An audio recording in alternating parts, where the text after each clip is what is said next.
Morning, पहला नमस्कार। कैसे आप सब लोग? आई होप आप सब बढ़िया होंगे और मैं भी एकदम मस्त हूँ। तो नए दिन की नई शुरुआत के साथ मैंने आज के ब्लॉग की स्टार्टिंग कर दी है और आज का ब्लॉग मेरा स्टार्ट है सुबह के 8 बजे से। तो अभी मैंने रोटी वोटी बना दी है, मतलब नाश्ता बना दिया है। अब मैं जाती हूँ मंदिर में पूजा करने के लिए और उससे पहले मैं अपने कपड़े बाहर धूप में डाल देती हूँ। धूप तो आई नहीं है, पता नहीं बारिश आती है क्या करता है, मौसम तो ऐसे हुआ है। और आज चाची और अम्मा भी डिस्चार्ज हो जाएंगे शायद, तो जब वो आएंगे तो तब आपको उनसे मिलवाएंगे। तो फ़िलहाल के लिए चलते हैं बाहर कपड़े सुखाने गाइस। तो गाइस आज का मौसम हुआ है कुछ ऐसा, एक बार गेट खोल के भी दिखा देता है आपको। सो आप देख सकते हो ये बारिश आने वाला मौसम हुआ है, पूरा बादल लगे हैं। तो देखते हैं बारिश आती है या फिर धूप आती है या फिर ऐसी ठंडी ठंडी हवा चलती है। तो अब चलते हैं पूजा करने के लिए गाइस। सो गाइस यहाँ पे मैं लेके आ गई हूँ अपना नाश्ता और आज नाश्ते में मेरा हेल्दी सा ओट्स चुकंदर और उसमें मैंने नींबू और प्याज और धनिया कट करके डाला है। तो मेरे पतिदेव को शिकायत रहती है कि मैं अपना ध्यान नहीं रख रही हूँ आजकल, खा नहीं रही हूँ अच्छा खासा। तो आप देख सकते हो, आप देख लो खुद ही, ब्लॉग में तो दिख रहा होगा ना आपको कि मैं कितना ध्यान रख रही हूँ अपना। तो ये रहा मेरा ब्रेकफास्ट, लेट्स फिनिश इट। तो गाइस अभी टाइम हो गया यहाँ पे 10:30 और अभी मैंने दवाई वाई खा ली है और मुझे बहुत अजीब सा हो रहा है। तो पहले तो मैंने लीवर के लिए 52 ये वाली दवाई ली, उसके बाद मैंने कैल्शियम उसकी दवाई ली और देन उसके बाद अब मैं यहाँ पे थोड़ा सा, आज सुबह तो मैंने चुकंदर खाया नहीं, तो आज सेब तो नहीं खाऊंगी मैं, आज खाऊंगी मैं सिर्फ एक संतरा खाऊंगी। और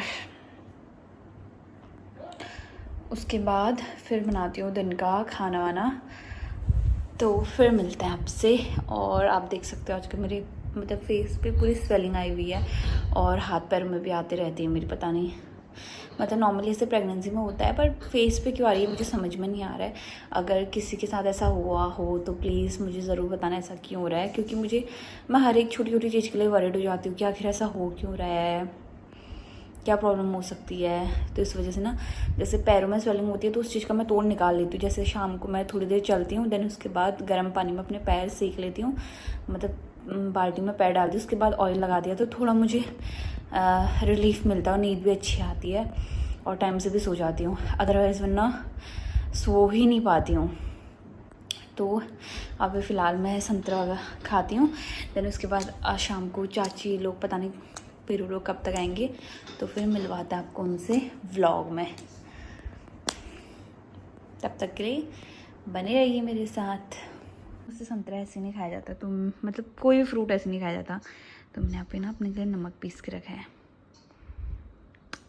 भंग का नमक।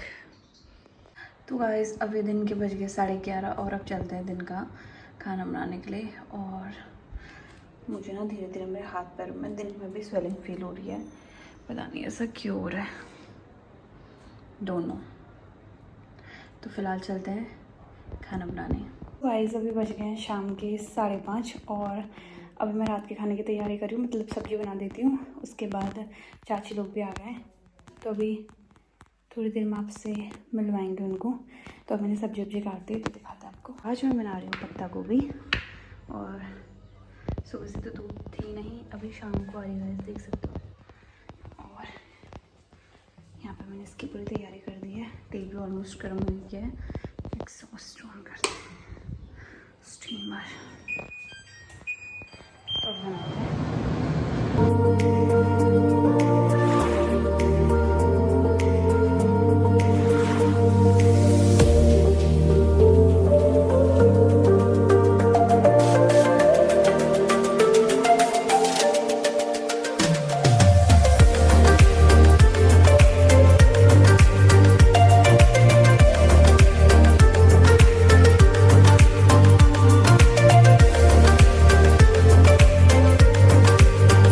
यहाँ पे हमारी अम्मा आ गई है, ठीक हो? और यहाँ पे चाची भी आ गई है।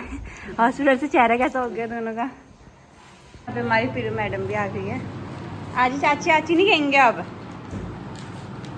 गाइस अभी हमने खाना वाना खा दिया है, तो अब मैं आपको आज अपनी जो मैटरनिटी जो मेरी क्लोथ्स है वो मैं आपको दिखाऊंगी, जो मैं यहाँ वहाँ पहन के जाती हूँ।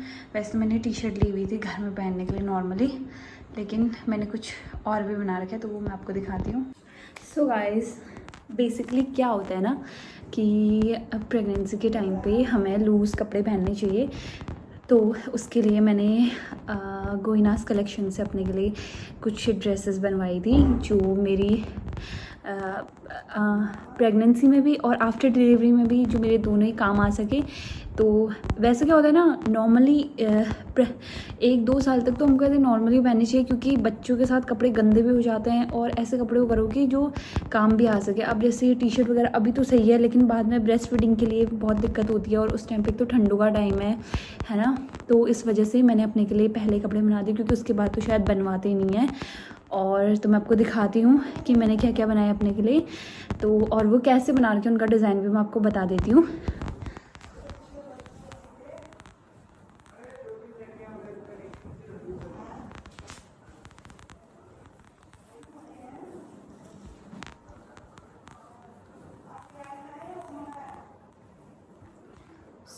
सबसे पहले तो मैंने फ्रॉक, आपने मेरे को नॉर्मली देखा होगा।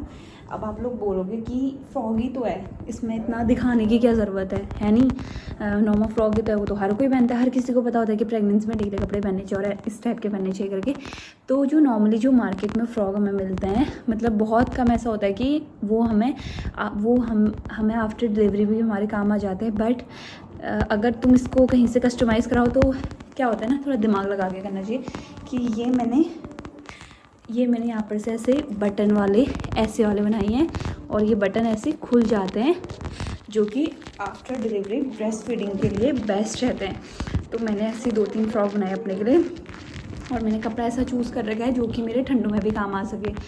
तो ये है, इसके अंदर से उस टाइम पे इनर वगैरह और स्वेटर वगैरह पहन लिया। तो ये मस्ट बी नीडेड है, जो कि बाद में आफ्टर डिलीवरी, उसके बाद जैसे जब भी मेरी डिलीवरी होगी उसके बाद बच्चे को ब्रेस्ट फीडिंग के लिए मतलब फिर बाद में गर्मियाँ ही आ जाती है, क्योंकि मेरी डिलीवरी के टाइम पे शायद 1-2 महीने ठंडा रहेगा, उसके बाद गर्मी आ जाएगी। तो फिर तब तक के लिए मेरे लिए मस्ट यूज़फुल रहेंगे गाइस।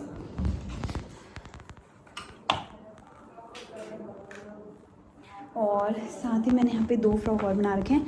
जो ये वाला जो मेरा फ्रॉक का कपड़ा है ये बहुत ज़्यादा मोटा है, जो मतलब ठंडों में बहुत काम आ जाएगा मेरा इसका कपड़ा। मतलब और ये फ्रॉक भी बहुत हैवी है, इसका कपड़ा आप देख ही रहे होगे ना गाइस, ये बहुत मोटा है।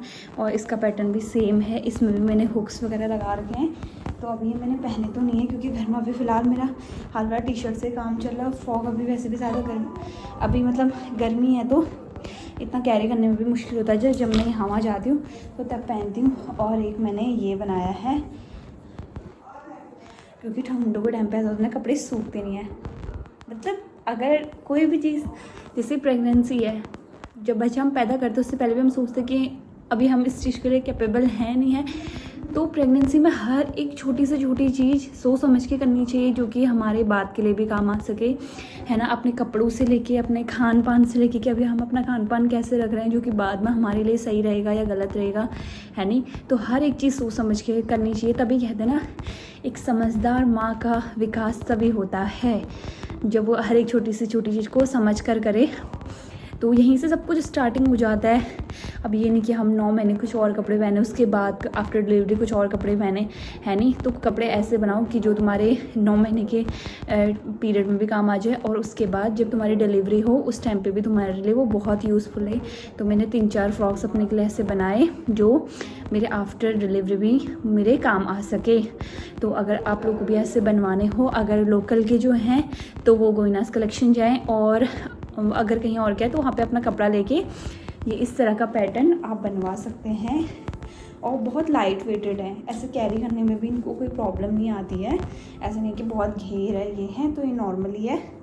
और होने को मुझे ऑनलाइन भी मिल जाते, बट बटन वाले बहुत कम चांसेस होते हैं और कहीं पे कपड़ा ख़राब होने का वो होता है। तो मुझे ऐसे कपड़े चाहिए थे जो मेरे बाद में ठंडों में भी काम आ सके। मिक्स कपड़ा मुझे नहीं चाहिए था, अपना आंखों देख के कपड़ा मुझे ढूंढना था। तो मैंने कुछ इस तरह का अपना फैब्रिक लिया और फिर मैंने ये चीज़ें कस्टमाइज़ करवाई। एंड गाइस, मुझे कमेंट आ रहे हैं कि पीरियड्स पे सॉरी कि जब आपकी मतलब आप प्रेग्नेंट होते हैं तो आपको मंदिर नहीं जाना चाहिए, प्रेगनेंसी में नट्स नहीं खानी चाहिए। तो जैसा कि ऐसा है ना कि इसमें बुरा मानने वाली बात नहीं है, बट मुझे अगर कोई भी चीज़ अगर मेरे तक वो आ रही है तो वो एक रीज़न के साथ आनी चाहिए। तो मैं आप लोगों को सुना नहीं रही हूँ, ठीक है, होता है, किसी का कुछ रीज़न होता है, बट आप मुझे उसके पीछे का लॉजिक भी बताइए कि अगर नट्स नहीं खाते हैं तो क्यों नहीं खाते हैं, और मंदिर नहीं जाते तो क्यों नहीं जाते, क्योंकि कहते हैं ना कि 9 महीने में तो हमें ज़्यादा से ज़्यादा भगवान जी का ध्यान करना चाहिए, ज़्यादा से ज़्यादा पूजा पाठ करनी चाहिए, जो कि हमारे बच्चे पे भी उस चीज़ का सही इम्पैक्ट पड़े। क्योंकि हम कितना ही कमरे के अंदर कुछ भी करने की कोशिश करें, वैसे हमको पॉजिटिव वाइब कभी नहीं मिलेगी, लेकिन अगर हम मंदिर जाएँ तो हमको ज़रूर पॉजिटिव वाइब मिलेगी। तो इस वजह से मैं इस चीज़ को मानती हूँ। हाँ, अगर इसके पीछे कुछ और रीज़न है तो प्लीज़ आप वो भी मुझे बताइए, इसमें बुरा मानने वाली बात नहीं है। मे बी आपके थ्रू और लोगों को भी ये जानकारी मिले, क्योंकि अगर आप ऐसे लिखोगे ना तो हर किसी को डाउट होगा कि ये ऐसा क्यों कह रहा है नहीं। तो आप इससे पूरा रीज़न के साथ बताइए। तो फिर मैंने तो अपना रीज़न बता दिया, क्योंकि नट्स ऐसा होता है ना, जैसे डॉक्टर्स कहते हैं कि अगर किसी चीज़ की खून की मतलब अगर किसी चीज़ हमारे बॉडी में भी किसी चीज़ की कमी है तो उस तरह का फल ले लो। जैसे अगर खून की कमी है तो चुकंदर वगैरह खा लो। और जो नट होता है ना, उसका शेप होता है ब्रेन की तरह, तो इसलिए हमको वो बच्चे के विकास के लिए, जैसे ब्रेन के विकास के लिए, अच्छे विकास के लिए तो नट्स बहुत यूज़फुल होता है।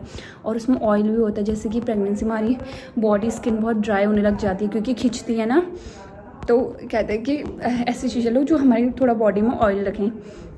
सो इसीलिए मैं नट्स वगैरह और जो ड्राई फ्रूट्स अदर ये चीज़ें लेती हूँ। बट हाँ, अगर इसके पीछे कुछ और लॉजिक है तो प्लीज़ ज़रूर बताइए मुझे। सो दैट्स ऑल गाइज आज के लिए। तो बने रहिए मेरे साथ। अगर आपको मेरी वीडियोस अच्छी लगे तो प्लीज़ और ज़्यादा से ज़्यादा कमेंट करिए, क्योंकि मैं आप लोगों के साथ आजकल, पता है मुझे, मतलब मैं इतने महीने से सोच रही थी कि मैं कब अपनी ये सारी चीज़ें आप लोगों को शेयर करूँगी, बट फाइनली वो टाइम आ गया है। बट मुझे अब याद नहीं रह रहा है कि मुझे शेयर क्या क्या करना था। जैसे आप लोग कमेंट करो ना, तब मुझे याद आ जा रहा है। तो आप ज़्यादा से ज़्यादा कमेंट करिए और पूछते रहिए अगर आपको भी मेरे को सुनना अच्छा लग रहा है और मेरे को भी बताना अच्छा लग रहा है, क्योंकि प्रेगनेंसी में हमें वो चीज़ें करनी चाहिए जो आपको अच्छी लगे।